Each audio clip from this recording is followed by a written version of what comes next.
Hi. Ikaw ba yung tipo ng tao na, alam mo yun, masandal tulog?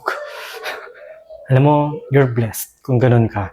Pero kasi, alam mo, in the US, around 30 to 40% ng tao ang reported na may insomnia. Na sintomas insomnia. Alam naman natin insomnia yun, hirap matulog. I don't know if you're experiencing this, na mahirap matulog. Alam ko, napakahirap matulog kapag marami tayong problema, marami tayong dinadaan sa buhay. Ang araw natin, para bang naging maging problemado. At ang bukas natin, panibagong pagsubok na harapin. Di ba? Alam mo yun, napakahirap magpahinga, manap ng pahinga kung ang isip mo hindi napapahinga. Minsan, hindi pagod ang ating katawan, pero ang utak natin takbo ng takbo. Kaya nga nausin term ngayon, di ba, yung overthinking, anxiety, depression. But I hope this night, ito maging prayer mo, kapatid.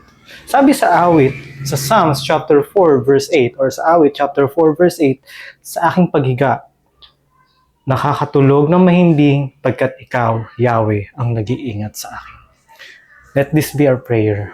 Na Lord, ikaw po ang mag-iingat sa akin upang Lord, karoon ako ng kahimbingan sa pagtulog. Makatulog ako ng mabilis. Sa gabing to, may kahimbingan akong mamahinga. Natutulog sa kinabukasan. Pag ako'y muli mong ginising, panibagong pag-asa, panibagong buhay ang kakaharapin. It's a reminder for you and for me na pag di ka makakatulog, huwag mong bilangin ng tupa. Huwag bilangin ng sheep. Talk to the shepherd. Ika nga. So yun lang, it's a reminder for you and for me na pray before you sleep. So, God